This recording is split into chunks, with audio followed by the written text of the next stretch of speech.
The following program was produced by an independent community producer. The opinions expressed do not necessarily reflect those of the ECAT staff or board of directors.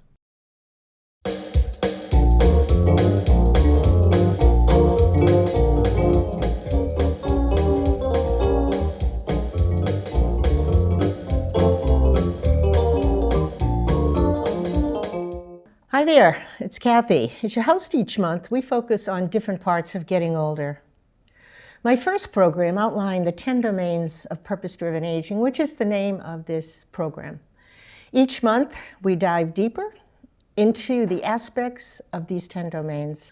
Today's show focuses on the services and supports domain, specifically councils on aging. Councils on aging that are pioneering the future of elder services as navigational hubs. So let's dive in.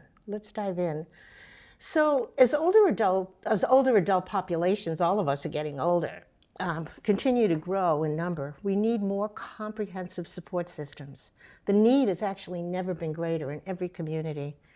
Councils on aging, traditionally known for their role in providing resources and services to elders, are evolving into vital navigational hubs, and some are calling themselves community centers.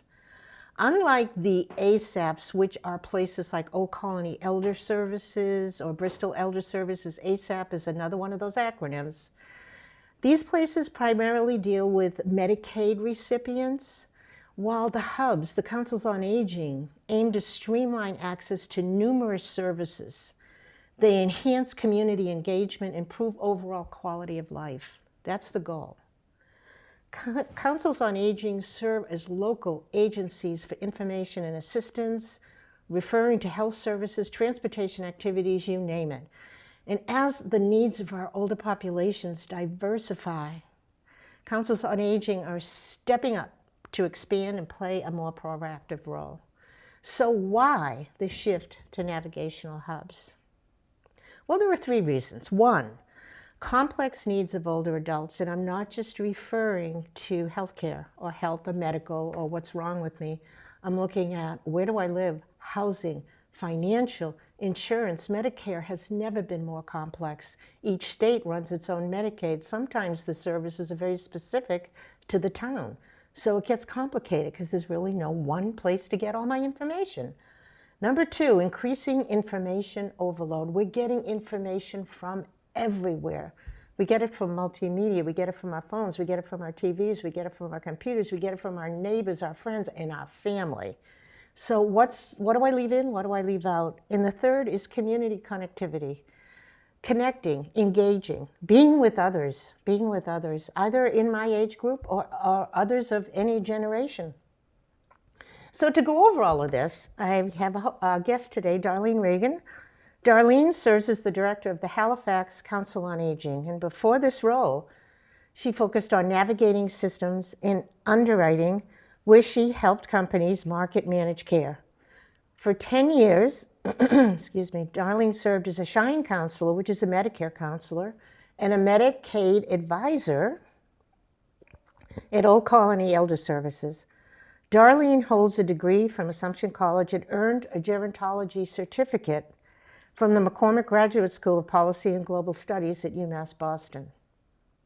She obtained her master's in healthcare advocacy and has held various positions within the long-term care sector. Darlene describes her work as kind of the GPS of health advocacy, choice, providing resources to help support seniors, their families, and caregivers. So welcome, Darlene. Thank you, Kathy. It's a pleasure to have you. Thank you. So one of the things we're going to look at as we get into this is, what is a council on aging? We have one in Easton. There's one in every town. There's one in every town. So if you can give us kind of a thumbnail of what councils on aging are and what programs are offered and what you find are the most popular and where the needs are. Kathy, thanks for asking that question. Counseling on aging is a traditional word. We have senior centers, we have community of active living centers, and a lot of the towns are moving towards that new brand. And so the Council on Aging itself is the gateway to the community. We actually offer a number of different services, so health and human services, such as Medicaid counseling, and SNAP programs, nutrition programs, as well as navigating the systems within the Executive Office of Elder Affairs. We're lucky in Massachusetts, I have to say, that we have a number of different programs that are under the umbrella of the Executive Office of Elder Affairs. Can you talk about a couple? Absolutely. First and foremost, the traditional Council on Aging is your access point for resources, for caregivers, for any person that's out in the community itself, the municipality, looking for any type of home care supports. That connection and having a person that's a personalized care coordinator is very important today, because there's so many aspects or so many things that people turn to in terms of looking for different avenues or resources. And we have to have someone that is very well educated in that area. So as the COA, we would actually direct that person under the umbrella of the Executive Office of Elder Affairs. We have the COA, the Aging Service Access Points, as well as independent living centers. So can you give me an example of someone who would come to the Council on Aging and what they're looking for under that? Well, like if I were to walk in there and it's open enrollment season, or I'm alone and I don't know what to do, or I just got a new diagnosis, or my husband just died, or anything like that, how do you help them? Well, the Senior Center itself is a center of multiple choices or options. There are a number of different resources. We meld through and wade through credible services that are available under the Executive Office of Elder Affairs and through these nonprofits. And then we narrow it down so that we could actually present that to the consumer, whether it be Medicare counseling, whether it be looking for some resource information for home care support. When I say home care support, that's really an interesting one, because we do get calls at the front line that we need bathing and assistance with like hands-on care. Hands-on care. Yeah. However, we're in the position where we would refer to the ASAP, the Aging Service Access Point, within that area. That's like the Old Colony or the Bristol Elder. Correct, Yeah. yes. Yeah. And they are there as, they are funded differently than the ASAPs, than the Council on Aging.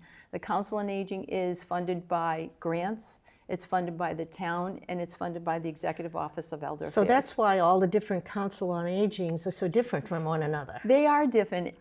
What the interesting thing is now, we're working on a hybrid program and a grant-funded program through the Executive Office of Elder Affairs. What's nice about it is, even though the COAs do differ from town to town or city to city, we were able to connect and collaborate with another town, Bridgewater, and we found that, yes, we are diverse in terms of what we offer, in terms of our building, but we were still doing the same services. We were able to provide a wonderful support service for respite care for the caregivers. So tell me a little bit about, I know transportation services are listed, and that's a big one, especially as you get away from the urban centers. So what kind of transportation services are offered through the Councils on Aging? And that differs as well. So not all COAs are created equal, as we know. We in the town of Halifax, however, we're, I call it a concierge service. We do offer, medical's our primary goal to get the consumer to and from medical appointments? Correct. Okay. Yep, and we offer for a small fee, and we do drive into Boston. That's so you do go to Boston. That's a big one. We do go to Boston, and that's unique for us, for a lot of COAs today. So we do offer that, as well as shopping, socialization, being able to get to a specific, place where they shopping or at a mall or something. Yeah. But we have to remember that a lot of people are not in the position where we can just jump in our car and go. So we're mindful of that, and I do believe that a lot of the senior centers are trying to expand upon that through grants. And tell me a little bit about the nutrition programs, because in addition to, just maybe helping people to navigate through where to get food, you actually offer programs on site for the socialization. Is that right? That's correct, Kathy. We try to reach out, again, it's diverse in terms of, each senior center and what it offers. We offer congregate meal site, meaning that Old Colony Elder Service, the aging service access point, comes in, and we do have a meal served 2 days a week. And also, too, we offer counseling in terms of qualification for the SNAP program. Could you define what SNAP means? Yeah, so the SNAP program is a federal program, and it was designed so that it would meet the income guidelines, if specific consumer would meet the income guidelines and receive an EBT card. It gives the person the opportunity to go to the grocery store and purchase things. So that it's like choose. for food, what food Supplement. stamps used to be called, right? Yeah, yes, yeah, but I have just to say looking it's for a the- respectful way, the way Yeah. we handle it today, in terms of how they're presenting it. EBT card, almost like a credit card. It's wonderful. It adds to the supplemental programs that are out there, the food pantries, local food pantries, whether it be at the church. And we also access South Shore Community, the South Shore Community Action Council, and they're phenomenal. They have a warehouse full of wonderful variety of items, and they are actually all towns participate in that particular program. They offer a certain dollar amount per year to the South Shore Community Action Council. We access food from them as well, and we bring up the bags back to the consumer, and we, in some cases, deliver them to the consumer if they're not able to get out. Excellent. So you're kind of like a place to go if you don't know where to go. Correct. So if somebody is in the community, whether it's a family member or an elder, or anybody really, even a provider like myself or yourself, we can always start with the local Council on Aging. So most Council on Agings, or I'd say all, if there's true, publish a newsletter or publish something about their programs and That's have correct. websites. That's correct. So how do can people access this online or a phone call? Absolutely. And can you before we get on to our next topic, just talk about how to contact your local Council on Aging to find out what's there today? Correct. Yeah, there's a number of different ways to access the resources that a senior center may offer, and that is either through the town's website or the city's website, and then would log onto or look for the tab that says Council on Aging or Senior Center or Community of Active Living Center. Excellent. So once you log on there would be a whole host of resources available, and again, each town is different in what they offer. But they all have some way to get it. So That's we're in correct. Easton today, so Easton, all we need to do is Easton Council on Aging would be able to get right in and Correct. find out what's local. Excellent. So we're going to shift a little bit Facebook here. too. Social media is an awesome, a way for us to get a certain program out there, especially if it's funded by a Mass Cultural Council or a local cultural council, and and that's what drives our senior centers are the grants. Okay. So you're able to transition to meet the needs of the specific local community that you service. So Right. that's one reason why the Councils on Aging are so different, because they have different populations they do. service. So as we look at many Councils on Aging across the country, or specifically in Massachusetts, so directly related to what we're talking about today, there's kind of this evolution that I've seen where Councils on Aging are transitioning to navigational hubs. They're transitioning to what's called community centers.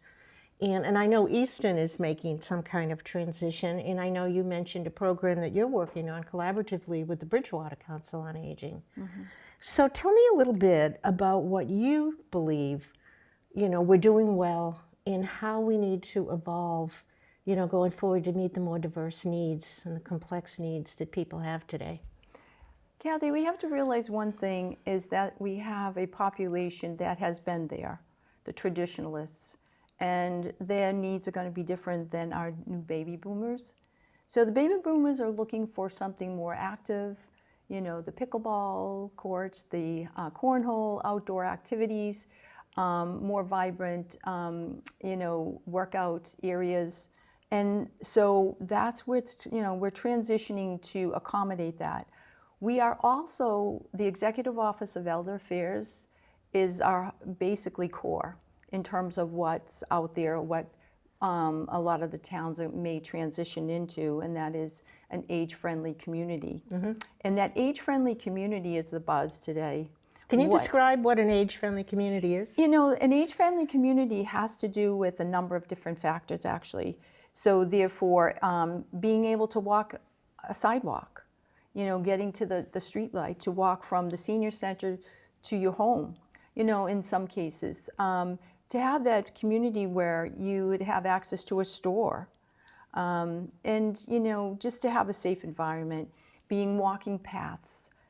So development over time, it's dependent on the community in which, whether or not they go out to navigate the economic development grants that are out there, of funding through the state. And then COA directors as well, they have a tough job, I have to say, because there's a number of different avenues they have to pursue. And that is leadership within the community itself, networking with vendors, networking with their town administrators. So knowing what the lay of the land is. Everything. Yeah. So therefore, they're going to bring this, say, this is what we're looking at, our population is moving this direction in this town or city. So what can we do to accommodate that and be ready for it? Yeah. You know, I read often the executive, the planning from the Executive Office of Elder Affairs in the 5-year succession plan, and you know what their goal is. And I think most of our senior centers have the same goal, and that is to be out there, be fluent in terms of the flexibility and pivot when we need to pivot in terms of the programming. For example, we, as you mentioned, the hybrid program was offered to us, and we Can you talk into more detail about what actually that means? Yes, the hybrid program was to create the digital literacy out there, to bring this programming that we offer to your living room. So if you are not able to make it to the center, it's like a telehealth or a televisit. Correct. Okay. You know, and that's our possibility for some people. Some people may want to contribute that way. Homebound, or if it's Correct. snowing and people can't get out, Exactly. or the weather's just, you know, Right. again, just makes it easier to participate. And so what we do is we find subgroups, subcommittees too, like the Triad Committee. We're part of that Triad. It's a fabulous opportunity. They teach fraud and education on fraud and what to look for in social media today and what to be careful of. And then what we do is integrate that with the digital marketing or hybrid marketing and say, okay, this is what to look for. Education is most important in this area, especially today. What not to tap on, what not to do. through your cell phone even, and you know, of course, and don't be afraid of you know, literacy, digital literacy. You know, because the computer isn't. It's driven by a human. Yeah. You know, it's not as scary as it it's once not was. as You scary can as open we it up are. and actually set it up with Well, very little difficulty. Right, Yeah. and with education, we can, and that's what we do. We make sure that we bring educational programs to the consumer as well as, and let them know that if they do have questions, they can talk about it with us. And one of the things I just thought of when you were talking is we're in open enrollment for the Medicare program. correct. And there's a lot of crap out there. Just shut off your TV. Because people are true. promoting things and you're going to go down rabbit holes. And both Darlene and I know this from our prior work. But to talk about how maybe, you know, with the Medicare open enrollment and that kind of thing, how this program could actually be able to provide concrete and specific information for people at home. And it is. I mean, not everyone is able to, you know, when you Google something, something's going to come up that's going to be exactly answering your question. So we aim through the SHINE program, serving health and information needs of everyone. After ACA, it was called Everyone. It was called Elders prior to. Yeah, But anyway, the SHINE program is specific to Medicare navigation. And to be able to get that out to, or telecast that out to a consumer at home is helpful, because especially now, we're finding a lot of people turn 65 this year. So don't blink, okay? That 48-year-old will turn 65. And all of a sudden, the high needs are there. And we see it, it's at our door. And they're like, I didn't sign up for Medicare Part D. Yeah. And we're like, well, okay, there's a penalty. Yeah. And so now we have to work through so many different changes. Anybody that comes through our door has a different need, and not everyone is the same, and you don't navigate the same things. And what you were just saying, you know, in terms of the remote access, you can be able to provide this ongoing and updated information all the Correct. time. The people can access in real time. Correct. You know, because it'll be available. That's true too. And you know, there's a lot of YouTube videos out there in terms of Medicare 101 and so on. But it also is, we try to connect people to even a Zoom, you know, conference calling environment. So therefore, if the consumer is at home, we can actually talk with that consumer, and now they can ask questions, and we may have an area expert from Social Security, from Medicare, to answer questions. Somebody who has Or the real Medicaid. answer and isn't trying to sell you something. Yes, we don't want that. And just for clarity, when Darlene refers to consumer, she's referring to anyone who's accessing services. Correct. Through the Council on Aging. So it could be an elder, it Resident. could be someone on an elder's behalf. Correct. So, you know, it doesn't necessarily mean you're going to buy anything or consume anything. Correct, I just yeah. wanted to clarify that. Yeah, thank you. In the advocacy and outreach, now that's a big one for councils on aging. Because it seems like, you know, every time I've spoken with you, getting that position is so critical. Getting someone in that position that knows how to, you know, find somebody where they are. And how will that improve, you think, as we go forward? What are your thoughts on that role? As we know that we always, most of the time we get information or someone at our door that is in a crisis moment. Yeah. So being able to follow through with that and making sure there's advocacy and then there's case management. And I believe that you have to have both. You know, advocate for the consumer to get them through the situation, making sure, giving them a homework assignment to give them that free option to choose what they want to do, you know, providing those options, but then also follow up with a phone call. If it needs that they are not able to communicate well to the ASAP or to referral, then make that connection. That's the case management aspect of it.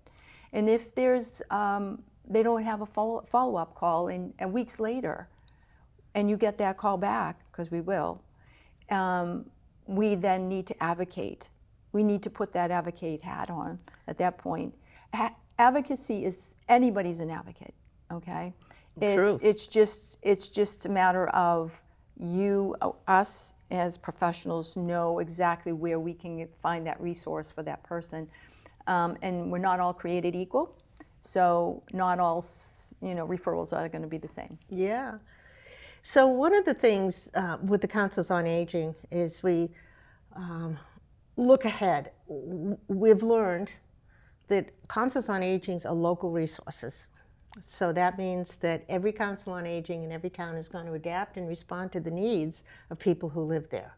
So the other thing too, and you know, if you can clarify this, just because I live in Easton or you live in Halifax, I can still access programs from other Councils on Aging. Isn't that correct? Yeah, because we're not all created equal, so therefore we might offer a class that you might want to participate in. So therefore your option is to navigate over to, you know, to the center in Halifax. Maybe at some point, you know, depending on the way that director runs that, you know, particular organization. Of course, we are funded for the town. So the census in which you complete is very important, just like it is for the schools. It is for us as aging adults, because we do need to have those census completed. So therefore, we get funded for the town. Mm-hmm. So sometimes we get a very specific, like, you know, Kathy, you can't come here because we get funded through Halifax this is Halifax money. Yeah. But I feel like that's changed. Yeah. That's changing over time. I'm seeing that. That's a why. good thing. That's why that community. That's why that rebranding and the names are coming forward. Yeah. And it makes sense because there's so much to offer.